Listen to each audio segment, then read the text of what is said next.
ബാബ, എന്തൊരു ചൂടാണ്. നമുക്ക് കുറച്ച് ഇരുന്നാലോ? ശരിയാ ബാബ, വല്ലാത്ത ചൂട്.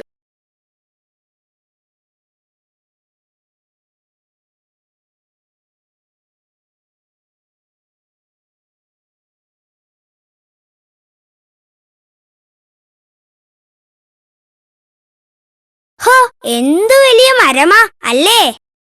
വലുപ്പമൊക്കെയുണ്ട്, പക്ഷേ ഇതിലൊരു പൂവ് പോലുമില്ല, കായമില്ല. അതെ അതെ, ഇത് തികച്ചും ഉപകാരമില്ലാത്ത ഒരു മരം തന്നെ. കുട്ടികളെ, ഒന്നും ആലോചിക്കാതെ അങ്ങനെ പറയരുത്. ഈ ഭൂമിയിൽ പ്രയോജനമില്ലാത്ത യാതൊന്നിനെയും ദൈവം സൃഷ്ടിച്ചിട്ടില്ല. നിങ്ങളുടെ പരിമിതമായ ബുദ്ധി കൊണ്ട് ചിന്തിച്ചതുകൊണ്ടാണ് നിങ്ങൾക്കത് മനസ്സിലാവാത്തത്. അതെന്താണ്? ഒന്ന് പറഞ്ഞു തരൂ ബാബ. മരത്തിന്റെ കഥ ഈ മരം തന്നെ നിങ്ങളോട് പറയും. ഏയ് മരമേ, നിന്റെ കഥ നീ തന്നെ ഇവർക്കൊന്ന് പറഞ്ഞു കൊടുക്കൂ. പറയൂ മരമേ, ആ കഥ കേൾക്കാൻ ഞങ്ങൾക്കും തിടുക്കമായി. കുട്ടികളെ, ദാ കേട്ടോളൂ. ഇത്രയും വലിപ്പമുള്ള ഞാൻ പണ്ട് ഒരു പഴത്തിനകത്തെ വെറും ഒരു വിത്ത് മാത്രമായിരുന്നു. ഒരിക്കെ ഒരു കിളി ആ പഴം ഭക്ഷിച്ച് വിത്തിനെ താഴേക്ക് കളഞ്ഞു. താഴെ മണ്ണിൽ വീണ ഞാൻ വെള്ളത്തിനു വേണ്ടി ദാഹിച്ച് കുറേ നാൾ കഴിഞ്ഞു. അങ്ങനെയിരിക്കെ ഒരിക്കൽ മഴക്കാലം വന്നെത്തി. മഴയിൽ നനഞ്ഞു കുതിർന്ന എനിക്ക് വേരുകൾ മുളച്ചു. പിന്നീട് ഇലകളും വന്നു. അങ്ങനെ വർഷങ്ങൾ കൊണ്ട് വളർന്നാണ് ഞാൻ ഇത്രയും വലുതായത്. നിങ്ങൾക്ക് ഉപകാരമില്ലാത്തത് എന്ന് പറഞ്ഞില്ലേ? എന്റെ തണലിൽ ഇരുന്നത് കൊണ്ടല്ലേ നിങ്ങൾക്ക് ചൂടിൽ നിന്നും രക്ഷ കിട്ടിയത്. ആ, അത് ശരിയാണല്ലോ. ഞങ്ങളോട് ക്ഷമിച്ചാട്ടെ മരമേ. അതെ അതെ, ക്ഷമിക്കൂ മരമേ. വെറും തണൽ മാത്രമല്ല മരങ്ങൾ നമുക്ക് വേണ്ടി തരുന്നത്. നമുക്ക് ശ്വസിക്കാനുള്ള ഓക്സിജൻ പുറത്തുവിടുന്നത് മരങ്ങളാണ്. കൂടാതെ മഴ പെയ്യിക്കുന്നതും ശുദ്ധജലം ലഭ്യമാക്കുന്നതും മണ്ണൊലിപ്പ് തടയുന്നതുമെല്ലാം മരങ്ങളാണ്. ഹോ, എന്തെല്ലാം നല്ല കാര്യങ്ങളാ ഈ മരങ്ങൾ നമുക്ക് വേണ്ടി ചെയ്തു തരുന്നത്, അല്ലേ? അതെ അതെ.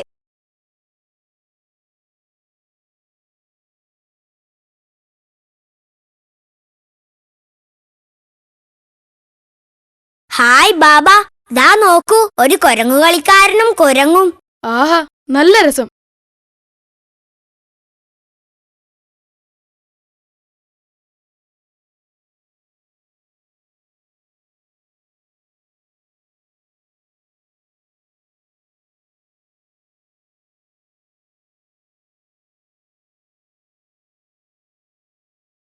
ബാബാ ബാബാ, ആ കുരങ്ങനെ നമുക്ക് വാങ്ങാം. ശരിയാ ബാബ, ഇവന്റെ കൂടെ കളിക്കാൻ നല്ല രസമായിരിക്കും. അതെങ്ങനെ ശരിയാകും? അത് അയാളുടെ വരുമാന മാർഗമല്ലേ? വാങ്ങൂ ബാബ, ഞങ്ങൾക്ക് അതിന്റെ കൂടെ കൂട്ടുകൂടാൻ കൊതിയായി. ബാബ, ഞങ്ങൾക്കതിനെ വേണം. കരയാതെ ഞാൻ ചോദിക്കാം, വരൂ. കുരങ്ങാട്ടി, ഈ കുരങ്ങിനെ ഞങ്ങൾക്ക് തരാമോ? അയ്യോ ബാബ, ഇവനെ വിറ്റാ ഞാൻ പിന്നെ എങ്ങനെയാ ജീവിക്ക? മാത്രമല്ല ഇതൊരു അത്ഭുത കുരങ്ങാ. അത്ഭുത കുരങ്ങോ? അതെ, ഈ കുരങ്ങിന് സംസാരിക്കാൻ കഴിയും. അത് കൊള്ളാമല്ലോ. കുട്ടിക്കുരങ്ങാ, നിന്റെ പേരെന്താണ്? എന്റെ പേര് കുട്ടിരാമൻ. എനിക്കും നിങ്ങളുടെ കൂടെ കൂട്ടുകൂടാൻ ഭയങ്കര ഇഷ്ടമാ. എന്നാൽ ഇന്ന് ഞങ്ങളുടെ കൂടെ കൂടട്ടെ. വൈകിട്ട് തിരിച്ചു തരാം. എന്താ? ശരി ശരി. Hi hi.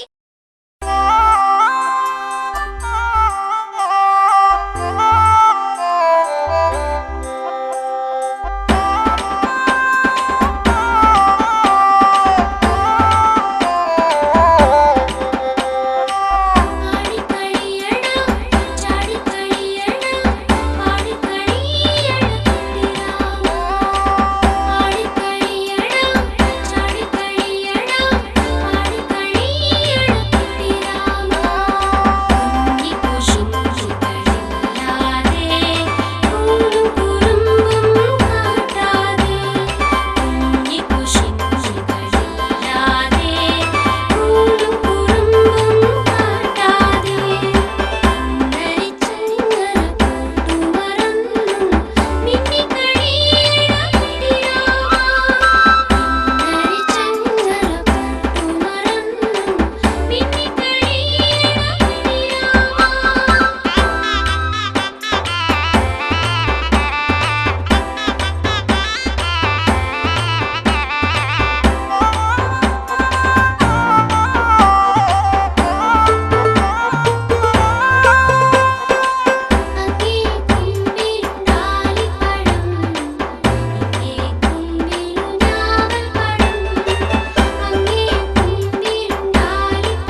എന്റെ അമ്മച്ചിയെ. ഓ ആ, അയ്യോ എന്റെ അമ്മച്ചിയെ.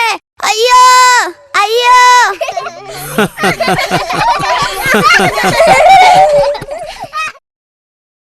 ആ ആപ്പിൾ എന്റേതാ. അതെന്റെ തലയിലാ വീണത്. അയ്യടാ, ഞാനാണ് അതെടുത്തത്. ഇത് എന്റേതാ. കുട്ടികളെ, വഴക്ക് കൂടാതെ. ഇതാണ് നിങ്ങളുടെ കുഴപ്പം. സർ ഐസക് ന്യൂട്ടനെ കുറിച്ച് നിങ്ങൾക്കറിയില്ലേ? ഐസക് ന്യൂട്ടനോ? അതാരാ ബാബ? ആ, അദ്ദേഹം മഹാനായ ഒരു ശാസ്ത്രജ്ഞനായിരുന്നു. ഒരിക്കൽ അദ്ദേഹത്തിന്റെ തലയിൽ ഒരാപ്പിൾ വീണു. അപ്പോ ഐസക് ന്യൂട്ടൻ ചിന്തിച്ചു, എന്തുകൊണ്ടാണ് ഈ ആപ്പിൾ താഴേക്ക് വീണത്? അതെന്താ മുകളിലേക്ക് പോവാത്തതെന്ന്. അങ്ങനെ അദ്ദേഹം ചിന്തിച്ച് കണ്ടെത്തിയതാണ് ഗുരുത്വാകർഷണ തത്വം. എല്ലാ വസ്തുക്കളെയും ഭൂമി ആകർഷിക്കുന്നു എന്നതാണ് ആ തത്വത്തിന്റെ അടിസ്ഥാനം. റോക്കറ്റുകൾ മുകളിലേക്ക് വിടുന്നതും വിമാനങ്ങൾ പറക്കുന്നതുമെല്ലാം ഈ തത്വത്തിന്റെ ഫലമായിട്ടാണ്. ഓ, അപ്പോൾ ഈ കുട്ടിരാമനും വേണമെങ്കിൽ ഒരു ശാസ്ത്രജ്ഞനാകാം അല്ലേ ബാബ? ഇവന്റെ തലയിലും വീണില്ലേ ഒരാപ്പിൾ? തലയിൽ ആപ്പിള് വീണതുകൊണ്ട് കാര്യമില്ല. തലയ്ക്കകത്ത് എന്തെങ്കിലും വേണം. അതില്ലാത്തതുകൊണ്ടാണ് ഒരാപ്പിളിന് വേണ്ടി നിങ്ങൾ വഴക്കുണ്ടാക്കുന്നത്. ഒരു ഭക്ഷണ സാധനം കിട്ടിയാൽ നമ്മളത് തുല്യമായി വീതിച്ചു കഴിക്കണം, കേട്ടോ? ശരി ബാബ.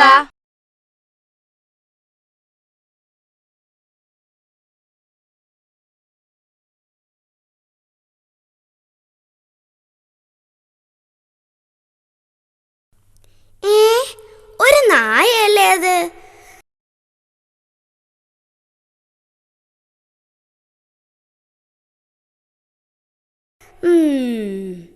ആ, കിട്ടിപ്പോയി. ആ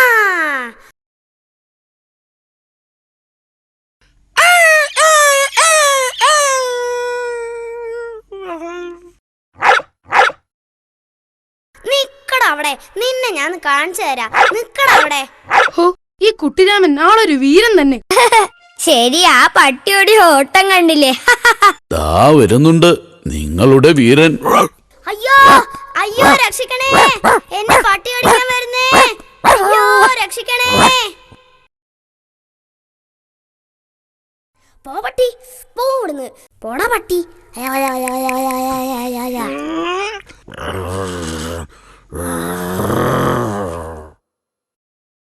അയ്യയ്യോ, ഇവനൊരു പേടിത്തൊണ്ടനാ. അയ്യയ്യേ അയ്യേ, കഷ്ടം കഷ്ടം. കഷ്ടം കഷ്ടം. പേടിത്തൊണ്ടൻ കുട്ടിരാമൻ, പേടിത്തൊണ്ടൻ പേടിത്തൊണ്ടൻ.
സ്വാർത്ഥതയും അത്യാഗ്രഹവും നമ്മളെ നാശത്തിലെത്തിക്കും. മഹാസ്വാർത്ഥനായ ഒരു കുട്ടിയുടെ കഥ ഞാൻ നിങ്ങൾക്ക് പറഞ്ഞു തരാം. ഹായ് ഹായ്, നല്ല ബാബ, വേഗം പറയൂ ബാബ. പണ്ട് പണ്ട് ഈ കാട്ടിൽ ഒരാപ്പിൾ മരം ഉണ്ടായിരുന്നു. നിറയെ ആപ്പിൾ കായ്ക്കുന്ന ആ മരത്തെ എല്ലാവർക്കും വളരെ ഇഷ്ടമായിരുന്നു. തണൽ വിരിച്ചും ആപ്പിൾ നൽകിയും ആപ്പിൾ മരം എല്ലാവരെയും സന്തോഷിപ്പിച്ചു. ആപ്പിൾ മരത്തിന് മിന്നു എന്നു പേരുള്ള ഒരു കുട്ടിച്ചെങ്ങാതി ഉണ്ടായിരുന്നു. എല്ലാ ദിവസവും രാവിലെ തന്നെ മിന്നു ആപ്പിൾ മരത്തിന്റെ അടുത്തെത്തും.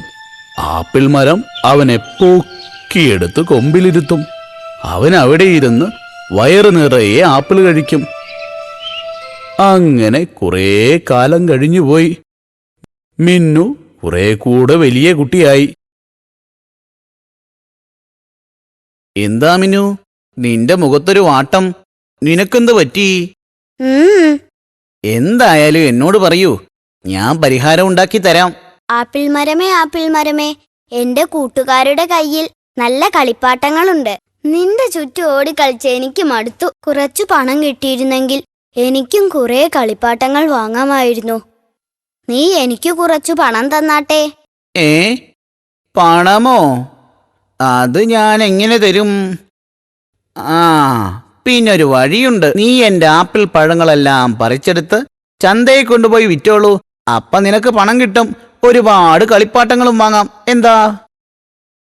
ഹായ് ഹായ്, നല്ല ആപ്പിൾ മരം ഉമ്മ. എന്നാ വേഗം എന്റെ കൊമ്പിൽ കയറി ആപ്പിളെല്ലാം പറിച്ചെടുത്തോളൂ.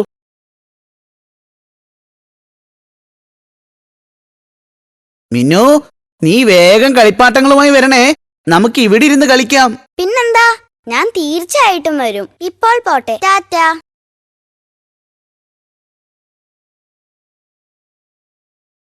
ഹോ, പാവം ആപ്പിൾ മരം. ഇല്ലേ, മിന്നു കളിപ്പാട്ടങ്ങളുമായി വന്നോ ബാബ? ഇല്ലില്ല, മിന്നു അങ്ങോട്ട് വന്നതേയില്ല. അങ്ങനെ കുറേ കാലം കൂടി കഴിഞ്ഞപ്പോ മിന്നു പോയിട്ട് എത്ര മാസങ്ങളായി? അവൻ എന്താണാവോ പറ്റിയത്?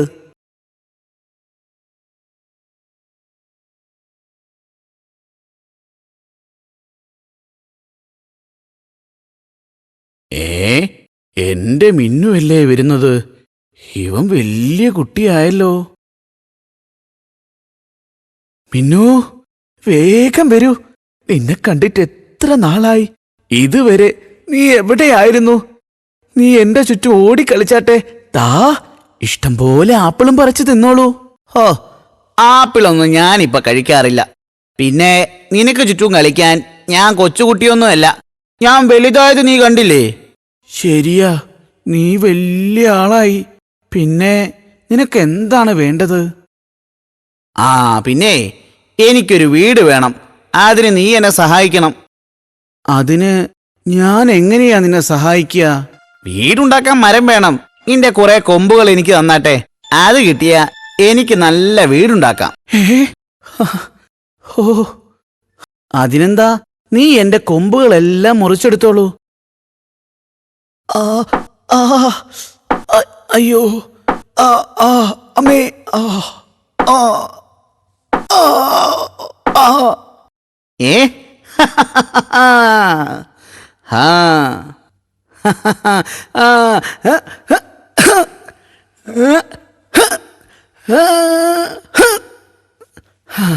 മിന്നു, നിനക്കിപ്പോ സന്തോഷായില്ലേ? ഇനിയെങ്കിലും നീ എന്നെ കാണാൻ വരണേ.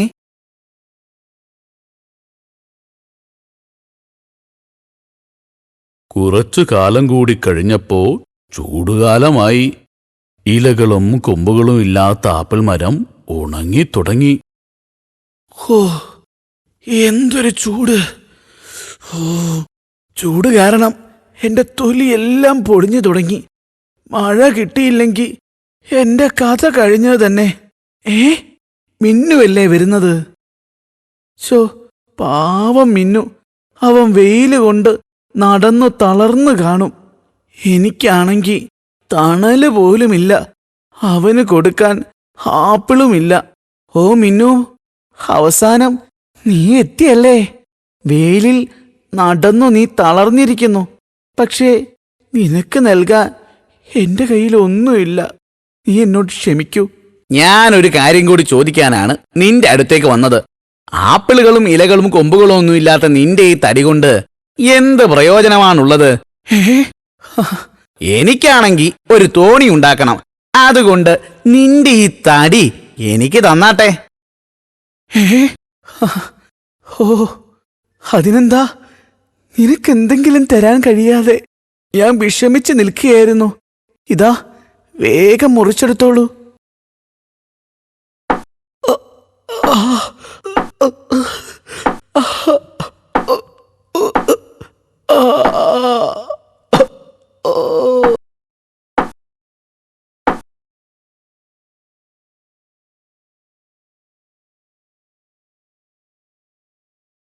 ഏ ഏ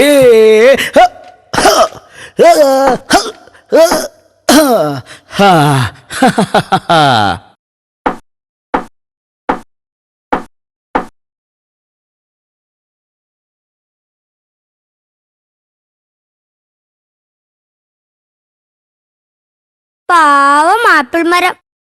പിന്നെ മിന്നു വന്നില്ലേ ബാബാ? അങ്ങനെ കുറേ വർഷങ്ങൾ കഴിഞ്ഞുപോയി. ആപ്പിൾ മരത്തിന് പിന്നെ കൊമ്പുകളൊന്നും വന്നില്ല. അങ്ങനെയിരിക്കെ ഒരു ദിവസം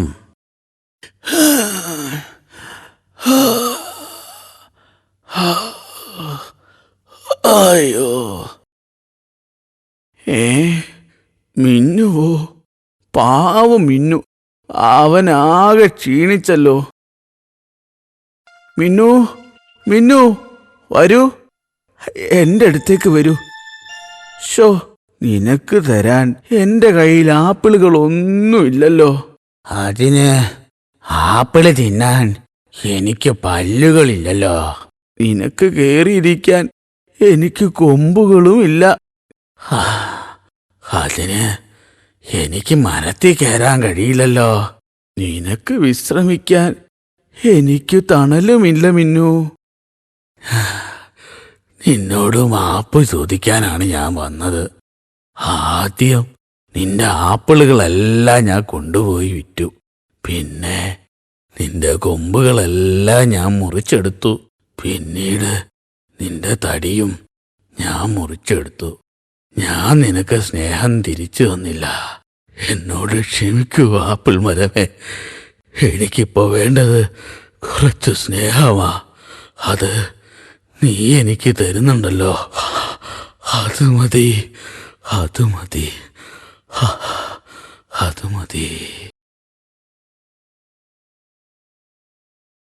തന്റെ കൂട്ടുകാരന് സ്വന്തം ജീവൻ നൽകിയ ആപ്പിൾ മരത്തിന്റെ കഥ നിങ്ങൾക്കിഷ്ടമായില്ലേ? ഈ ആപ്പിൾ മരം പോലെയാണ് നമ്മുടെ മാതാപിതാക്കൾ.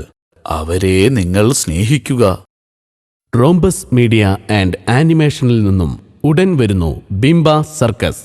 നിങ്ങളെ പൊട്ടിച്ചിരിപ്പിക്കുന്ന അടിപൊളി ആനിമേഷൻ ഫിലിം. പൊട്ടിച്ചിരിപ്പിക്കുന്ന തമാശകളുമായി കാരയും കീരയും, സർക്കസിലെ അത്ഭുതങ്ങളുമായി ജംബോ എന്ന ആന, വില്ലത്തരങ്ങളുമായി കടുവ, പിന്നെ നിങ്ങൾക്കിഷ്ടപ്പെടുന്ന ഒരുപാട് കഥാപാത്രങ്ങളും. എല്ലാവരും വാങ്ങാൻ കാത്തിരുന്നോളൂ. ഉടൻ വരുന്നു ബിംബ സർക്കസ്.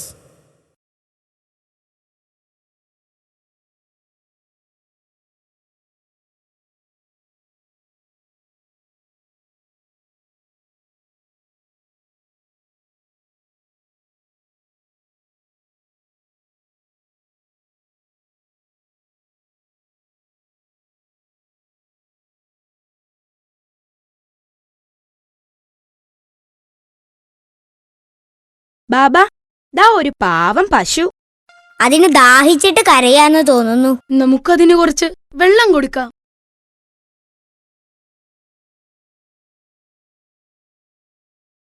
എന്തൊരു തെളിഞ്ഞ വെള്ളം, എന്തൊരു മുടിഞ്ഞ വെയിറ്റ്. അയ്യോ, ദാ വെള്ളം റെഡി. മിടുക്കൻ.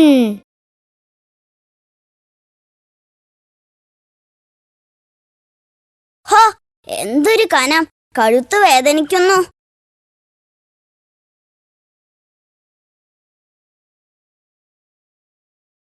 പാവം പശു അല്ലേ ബാബ? ശരി തന്നെ. എന്നാൽ അഹങ്കാരിയായ ഒരു പശുവിന്റെ കഥ ഞാൻ നിങ്ങൾക്ക് പറഞ്ഞു തരട്ടെ. ഹായ്, പറയൂ ബാബ.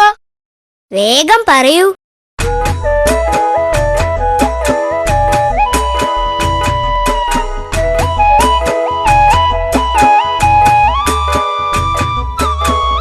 എന്റെ പശു ഒന്ന് പെറ്റേ, ഒന്നര പാലും കറന്നെടുത്തേ. എന്റെ പശു രണ്ടു പെറ്റേ, രണ്ടര പാലും കറന്നെടുത്തേ. എന്റെ പശു ഒന്ന് പെറ്റേ, ഒന്നര പാലും കറന്നെടുത്തേ. എന്റെ പശു രണ്ടു പെറ്റേ, രണ്ടര പാലും കറന്നെടുത്തേ. എന്റെ പശു മൂന്ന് പെറ്റേ, മൂന്നര പാലും കറന്നെടുത്തേ. മൂവരും ഒന്നിച്ചു മെഞ്ഞു നടക്കുന്ന കാടൊരു പച്ചില സ്വർഗം. ഒന്നാം പയ്യനു വെള്ള നിറം, രണ്ടാം പയ്യനു ചുവപ്പു നിറം, മൂന്നാം പയ്യന്റെ കള്ളക്കറുപ്പിനുണ്ട്. ഒന്നിച്ചു മേഞ്ഞു നടക്കുമ്പോൾ ഇവർക്കെങ്ങനെ ആപത്തു പറ്റി? എങ്ങനെ ആപത്തു പറ്റി? എങ്ങനെ ആപത്തു പറ്റി? പണ്ട് ഒരു കാട്ടിൽ നിങ്ങളെപ്പോലെ കൂട്ടുകാരായ 3 പശുക്കൾ താമസിച്ചിരുന്നു. തടിച്ചു കൊഴുത്ത അവർ കാട്ടിൽ സുഖമായി ജീവിച്ചു പോന്നു. ഒന്ന് കറുപ്പും മറ്റൊന്ന് വെള്ളയും അടുത്തത് ചുവപ്പുമായിരുന്നു പശുക്കളുടെ നിറം. നിങ്ങളെപ്പോലെ തന്നെ അവർ 3 പേരും വലിയ കൂട്ടുകാരായിരുന്നു. ഭക്ഷണം കഴിക്കുന്നതും ഉണരുന്നതും ഉറങ്ങുന്നതുമെല്ലാം ഒരുമിച്ചായിരുന്നു. അതുകൊണ്ട് തന്നെ ശത്രുക്കൾക്കെല്ലാം അവരെ നേരിടാൻ ഭയമായിരുന്നു. കടുവയ്ക്കും പുലിക്കും, എന്തിന് സിംഹരാജന് പോലും. അങ്ങനെയിരിക്കുന്ന സമയത്താണ് അടുത്ത കാട്ടിലെ രാജാവായ ശൂരൻ സിംഹം ആ കാട്ടിലെത്തിയത്. തടിച്ചു കൊഴുത്ത പശുക്കളെ കണ്ടപ്പോ സിംഹത്തിന് വായിൽ വെള്ളമൂറി. പക്ഷേ അവരുടെ ഒരുമിച്ചുള്ള നടത്തവും കൂർത്ത കൊമ്പുകളും കണ്ടപ്പോ സിംഹത്തിന് ഭയമായി. ഹൈ. ആഹാ. അയ്യോ, ഹോ, എന്തു വലിയ കൊമ്പുകൾ! ഇവർ 3 പേരും ചേർന്ന എന്റെ കഥ അതോടെ തീരും. നേരിട്ട് ആക്രമിക്കാതെ ബുദ്ധി പ്രയോഗിക്കുന്നതാണ് നല്ലത്. ഒരു ബുദ്ധിയുണ്ട്, ഒന്ന് പ്രയോഗിച്ചു നോക്കാം. ഹായ് കൂട്ടുകാരെ, ഞാൻ അടുത്ത കാട്ടിലെ രാജാവാണ്, ശൂരൻ സിംഹം. നിങ്ങൾ എന്തിനാണ് ഈ പുല്ലില്ലാത്ത കാട്ടിൽ കിടന്ന് കഷ്ടപ്പെടുന്നത്? എന്റെ കാട്ടിൽ ഇഷ്ടം പോലെ പുൽമേടുകളുണ്ട്. പുൽമേടുകളോ? ഹായ് ഹായ്, എവിടെ? അതൊക്കെ ഉണ്ട്. നിങ്ങൾ എന്റെ കൂടെ പോന്നോളൂ. അതെ, ഞങ്ങൾ ഓരോരുത്തർക്കും ഓരോ പുൽമേടുകൾ വീതം തരാമോ? പിന്നെന്താ, തീർച്ചയായും അങ്ങനെ തന്നെ തരാം. ഇതിലെന്തോ ചതിയുണ്ടെന്ന് എന്റെ മനസ്സ് പറയുന്നു. നമുക്ക് ഒന്നുകൂടി ആലോചിച്ചിട്ട് മതി പോകാൻ. അത് ശരിയാണെന്ന് എനിക്കും തോന്നുന്നു. എന്ത് ശരി? ഓരോരുത്തർക്കും ഓരോ പുൽമേടുകൾ. ഹായ്, കേട്ടിട്ട് തന്നെ കൊതിയാവുന്നു. ഇനി എന്താലോചിക്കാൻ? നമുക്ക് ഉടനെ പോകണം. അങ്ങനെ അവർ പുതിയ കാട്ടിലേക്ക് യാത്രയായി.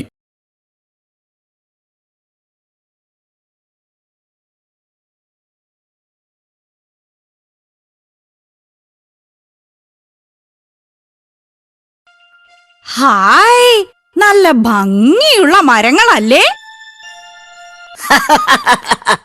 ഇതൊന്നുമല്ലെന്നേ. ദാ ആ മലയുടെ തീരത്ത് നിറയെ പുല്ല, നല്ല ഒന്നാന്തരം പച്ചപ്പുല്ല്. എവിടെ എവിടെ? Hi hi. ഹായ്. പെട്ടെന്ന് തന്നെ ചുവന്ന പശുവും സിംഹവും സുഹൃത്തുക്കളായി മാറി. ഒരു ദിവസം സിംഹം ചുവന്ന പശുവിനോട് പറഞ്ഞു, എന്റെയും നിന്റെയും കറുത്ത പശുവിന്റെയും നിറം കടും നിറമാണ്. എന്നാ ആ വെളുത്ത പശുവിനെ നോക്ക്, നമ്മളിൽ നിന്നെല്ലാം വ്യത്യസ്തമായ നിറം അല്ലേ? അത് ശരി തന്നെ. പക്ഷേ അതിനെന്തു ചെയ്യും? അതിനെ നമ്മുടെ കൂട്ടത്തിൽ നിന്നങ്ങ് ഒഴിവാക്കണം. എങ്ങനെ? അതിനൊക്കെ വഴിയുണ്ട്. നീ കറുത്ത പശുവിനെയും കൂട്ടി കുറച്ച് ദൂരത്തേക്ക് പോയാ മതി. ബാക്കിയെല്ലാം ഞാൻ നോക്കിക്കോളാം. അങ്ങനെ സിംഹത്തിന്റെ സൂത്രത്തിൽ വീണ ചുമന്ന പശു കറുത്ത പശുവിനെയും കൊണ്ട് കുറേ ദൂരത്തേക്ക് പോയി. ഈ തക്കത്തിന് സിംഹം വെളുത്ത പശുവിനെ കൊന്നു വിശപ്പടക്കി. കുറച്ചു ദിവസങ്ങൾ കഴിഞ്ഞപ്പോ സിംഹത്തിന് വീണ്ടും വിശപ്പ് തുടങ്ങി. അപ്പോൾ സിംഹം ചുമന്ന പശുവിനോട് പറഞ്ഞു, ആ, എന്റെയും നിന്റെയും നിറം ചുമപ്പാണ്. എന്നാ ആ കറുത്ത പശുവിന്റെ നിറം നമ്മുടെ ഈ മനോഹരമായ നിറത്തിൽ നിന്നും വ്യത്യസ്തമാണ്. ഒരു ഭംഗിയുമില്ലാത്ത നിറം അല്ലേ? അതെ അതെ. ആ കറുത്ത പശു ഇല്ലാതായാൽ ഹായ്, ചുമന്ന നിറമുള്ള നമ്മൾ രണ്ടുപേരും മാത്രമായിരിക്കും ഈ കാട്ടിലെ രാജാക്കന്മാർ. ഹോ, നല്ല രസമായിരിക്കുമല്ലേ? ഞാൻ മാറിത്തരാം, നീ അവളെ കൊന്നു തിന്നോളൂ. അങ്ങനെ സിംഹം കറുത്ത പശുവിനെ കൊന്നു തിന്നു. ഹായ്, ഉടനെ ഈ കാട്ടിലെ രാജ്ഞിയാവണം. ഇഷ്ടം പോലെ പുല്ല് തിന്നാം. ഏതാനും ദിവസങ്ങൾ കഴിഞ്ഞപ്പോ സിംഹത്തിന് വീണ്ടും വിശക്കാൻ തുടങ്ങി. സിംഹം ചുവന്ന പശുവിനോട് പറഞ്ഞു, ആ, ഞാൻ സിംഹമാണ്, മാംസബുക്ക്. നീ വെറും പശു, അതും സസ്യബുക്ക്. നീയും ഞാനും ഒരിക്കലും ചേരില്ല. അതുകൊണ്ട് എനിക്ക് നിന്നോടൊരിക്കലും കൂട്ടുകൂടാൻ സാധിക്കില്ല. അതുകൊണ്ട് ഞാൻ നിന്നെ തിന്നാൻ പോവാ. അയ്യോ, അപ്പോ നമ്മുടെ രണ്ടുപേരുടെയും നിറം ചുവപ്പല്ലേ? അല്ലെങ്കിൽ നിറത്തിൽ എന്തിരിക്കുന്നു? നിന്റെ ആത്മമിത്രങ്ങളെ വഞ്ചിച്ചവനല്ലേ നീ. അതുകൊണ്ട് നീ ശിക്ഷിക്കപ്പെടുക തന്നെ വേണം. ആ, അയ്യോ, എന്നെ വെറുതെ വിടൂ. അയ്യോ, വിടണേ, രക്ഷിക്കണേ. കഷ്ടം, ഞാൻ ചെയ്ത തെറ്റിനുള്ള ശിക്ഷ എനിക്ക് കിട്ടി.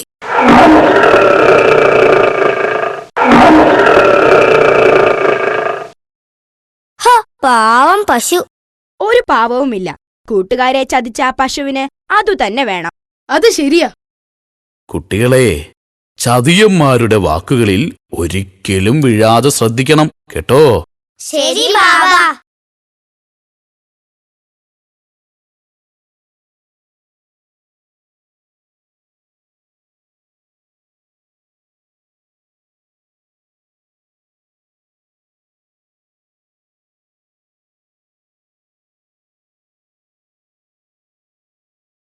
ഹായ്, ഒരു 10 രൂപ.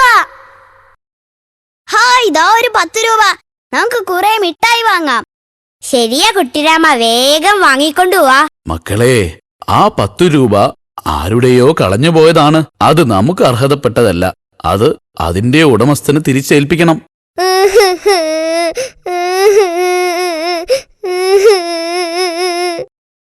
മോനെ, നീ എന്തിനാണ് കരയുന്നത്? എന്റെ 10 രൂപ എവിടെയോ കളഞ്ഞു പോയി. എന്റെ അമ്മ വളരെ കഷ്ടപ്പെട്ട് സമ്പാദിച്ച പണമാണ്. ദാ, ഇതാണോ നിന്റെ പണം? ഹായ് ഹായ്, ഇതു തന്നെ. മകനെ, പണം ഒരിക്കലും ഇങ്ങനെ ശ്രദ്ധയില്ലാതെ കൊണ്ടു നടക്കരുത്. പണം നല്ല കാര്യങ്ങൾക്ക് മാത്രം ഉപയോഗിക്കാനുള്ളതാണ്. ഗുരുവിന്റെയും ശിഷ്യന്മാരുടെയും കഥ നിങ്ങൾക്കറിയാമോ? ഇല്ലല്ലോ ബാബ, ആ കഥയൊന്ന് പറഞ്ഞു തരൂ. ഒരിക്കൽ ഒരിടത്ത് ഒരു ഗുരുവും അദ്ദേഹത്തിന് 3 ശിഷ്യന്മാരും ഉണ്ടായിരുന്നു. ഒരാൾ തടിയൻ പാക്കരനും, മറ്റൊരാൾ നീളൻ ഗോപാലനും, അവസാനത്തെയാൾ കൊച്ചുബക്രുവും. അങ്ങനെ കുറേ കാലം കഴിഞ്ഞപ്പോ പഠനകാലാവധി അവസാനിച്ചു. ശിഷ്യന്മാർ പോവാൻ തയ്യാറായി. അപ്പോൾ ഗുരു അവരോട് പറഞ്ഞു, അല്ലയോ ശിഷ്യന്മാരെ, നിങ്ങളുടെ പഠന കാലാവധി അവസാനിച്ചിരിക്കുന്നു. നിങ്ങൾ ഇത്രയും നാൾ എന്റെ പക്കൽ നിന്നും നേടിയ വിദ്യ കൊണ്ട് എന്തെങ്കിലും പ്രയോജനമുണ്ടോന്നറിയാൻ സമയമായിരിക്കുന്നു. ഇതാ, നിങ്ങൾ ഓരോരുത്തരും ഈ 10 രൂപ നോട്ടുകൾ വാങ്ങിക്കോളൂ.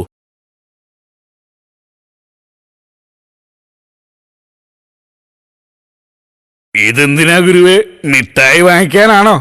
മൂടാ, പറയുന്നത് മുഴുവൻ കേൾക്കൂ. ഈ പണം കൊണ്ട് കിട്ടുന്നത് വാങ്ങി 7 ദിവസം കൊണ്ട് നിങ്ങളുടെ മുറികൾ നിങ്ങൾ നിറയ്ക്കണം. മനസ്സിലായോ? ഏറ്റവും നന്നായി മുറി നിറയ്ക്കുന്നവന് ഞാനൊരു സമ്മാനവും നൽകും. ഹോ, ഈ 10 രൂപ കൊണ്ട് എന്തു വാങ്ങി മുറി നിറയ്ക്കാനാ? അതെ 10 രൂപയ്ക്ക് ഒരു നല്ല മിഠായി പോലും കിട്ടില്ല ഗുരു. വാ, എന്തായാലും പോയി നോക്കാം.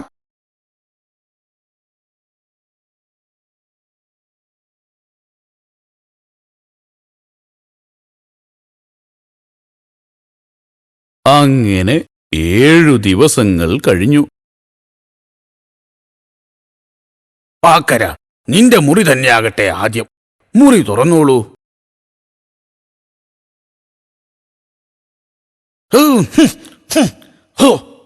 പാക്കര, 7 ദിവസങ്ങൾ നീ എങ്ങനെയാണ് വിനിയോഗിച്ചത്?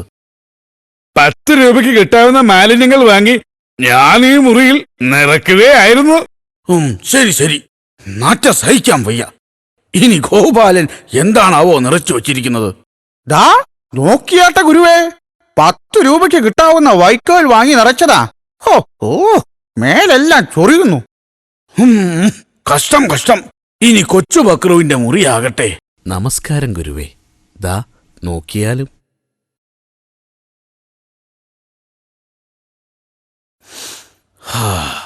കൊള്ളാം കൊള്ളാം. 7 ദിവസങ്ങൾ നീ എന്താണ് ചെയ്തത്? ഗുരു, ഞാൻ ഈ മുറിയെല്ലാം അടിച്ചു തുടച്ച് വൃത്തിയാക്കി. പിന്നെ ചന്ദനത്തിരിയും വിളക്കും കൊളുത്തിവെച്ചു. സുഗന്ധവും പ്രകാശവുമാണ് ഞാൻ ഈ മുറിയിൽ നിറച്ചത്. ഒട്ടും ബുദ്ധിമുട്ടിയില്ല. മിടുക്കൻ, നീ തന്നെയാണ് യഥാർത്ഥ ശിഷ്യൻ. നിങ്ങളുടെ കൂട്ടത്തിൽ ഏറ്റവും മിടുക്കൻ കൊച്ചു ബക്രുവ. അവന് ലഭിച്ച ചെറിയ തുക അവൻ ബുദ്ധിപൂർവ്വം ഉപയോഗിച്ചു. കൊച്ചു ബക്രുവാണ് വിജയി. നല്ല കഥയാ അല്ലേ ഹാനി? അതെ അതെ, ആ കൊച്ചു ബക്രു ഒരു ബുദ്ധിമാൻ തന്നെ. എന്തായാലും എന്നോളം വരില്ല.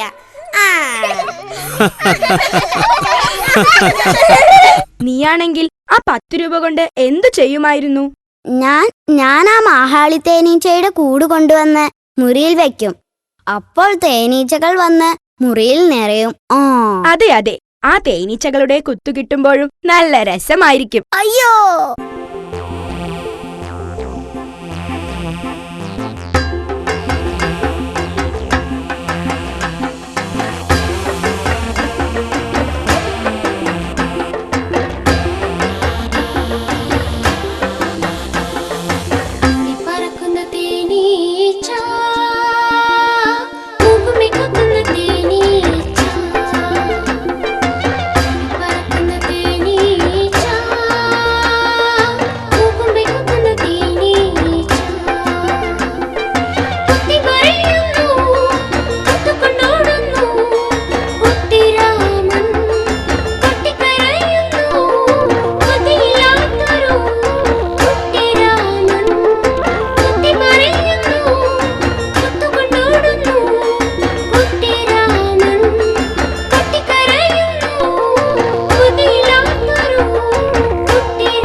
മകളെ, എനിക്ക് കുറച്ച് പണം തന്നാട്ടെ.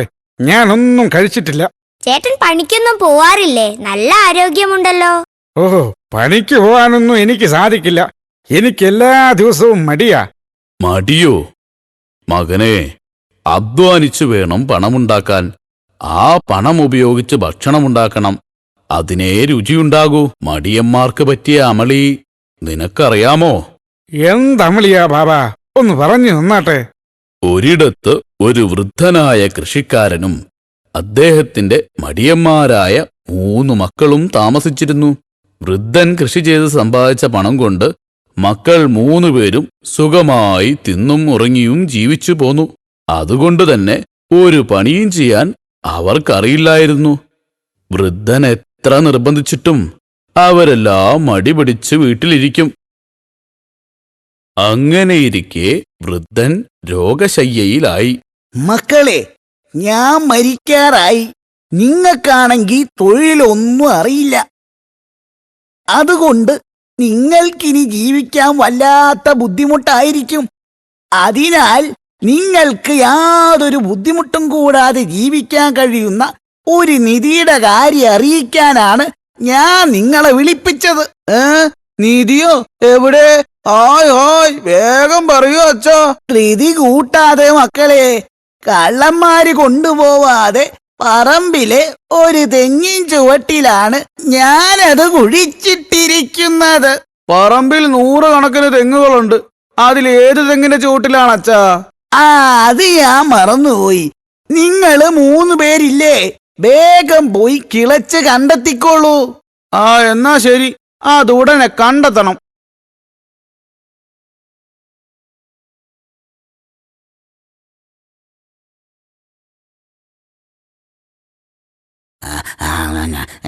ഞാൻ ഈ ഭാഗം മുഴുവൻ കിളയ്ക്കാം. നീ അവിടെ നോക്കിക്കോ. ശരി ശരി, ഞാൻ ഇവിടെ കിളയ്ക്കാം. തോട്ടം മുഴുവൻ രാവും പകലും കിളച്ചിട്ടും അവർക്ക് നിധിയൊന്നും കിട്ടിയില്ല. എത്ര മാത്രം കളിച്ചു, ഇവിടെ നിധിയൊന്നും കാണുന്നില്ല. എന്തായാലും ഒരു സുഖമൊക്കെ ഉണ്ട്. ഞാൻ ഇനിയും കിളയ്ക്കാൻ പോവുക. അച്ഛൻ എത്ര കഷ്ടപ്പെട്ടാണ് നമുക്കുള്ള ആഹാരം ഉണ്ടാക്കി തന്നിരുന്നത്. അങ്ങനെ അവർ തോട്ടം മുഴുവൻ കിളച്ചു മറിച്ചു. അതാ, ഈ തോട്ടം മുഴുവൻ കിളച്ചു കഴിഞ്ഞു. നിധി മാത്രം കിട്ടിയില്ല. നമുക്ക് അച്ഛനോട് പറയാം. അച്ഛാ, തോട്ടം മുഴുവൻ ഞങ്ങൾ കിളച്ചു മറച്ചു, നിധി മാത്രം കിട്ടിയില്ല. ഇനി ഞങ്ങൾ എങ്ങനെ ജീവിക്കും? മക്കളെ, നിങ്ങൾ സ്വയം അധ്വാനിക്കാൻ പഠിച്ചില്ലേ? അതുതന്നെയാണ് ഏറ്റവും വലിയ നിധി. ആ നിധി നിങ്ങൾ സൂക്ഷിക്കുക. തങ്ങളുടെ മടി മാറി കിട്ടിയതിൽ മക്കൾ സന്തോഷിച്ചു. അധ്വാനിച്ചു കിട്ടിയ പണം കൊണ്ട് അവർ അച്ഛനെ ശുശ്രൂഷിച്ചു സുഖമായി ജീവിച്ചു. അയ്യോ ബാബ, ഞാൻ ഇനി വെറുതെ ഇരിക്കില്ല. ബാബ എന്റെ കണ്ണു തുറപ്പിച്ചു. ഞാൻ പോട്ടെ, എന്തെങ്കിലും ജോലി കണ്ടെത്തണം. നല്ല കുട്ടി, ദൈവം നിന്നെ അനുഗ്രഹിക്കട്ടെ.